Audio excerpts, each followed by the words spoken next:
తర్వాత వారి గురించి ఏం చెప్తున్నారంటే కీర్తనాకారుడు బైబిల్లో, వారు గడ్డి వలనే త్వరగా ఎండిపోవుదురు. హల్లెలూయా, ప్రైజ్ ది లార్డ్.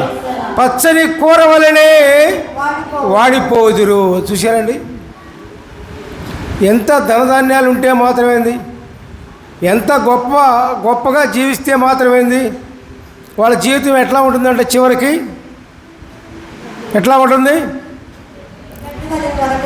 గడ్డి వలె త్వరగా ఎండిపోవును ఒకటి, రెండవది పచ్చని కూర వలనే వాడిపోవును. వాళ్ళ జీవితం చాలా భయంకర పరిస్థితిలోకి వస్తుంది, చెడ్డ కార్యం చేసేవారి పరిస్థితి. తర్వాత దేవుని యందు ఉన్నవారి గురించి ఏ విధంగా చెప్తున్నారంటే ఇక్కడ, యెహోవా యందు నమ్మిక ఉంచి మేలు చేయము. ఇప్పుడు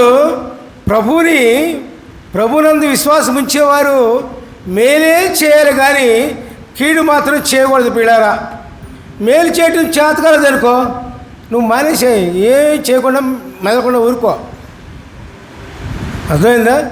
దేవుల్లో ఉన్నవాళ్ళు, ప్రభునందు ఉన్నవాళ్ళు, ప్రభునందు విశ్వాసంతో జీవించేవాళ్ళు ఏ విధంగా ఉండాలి?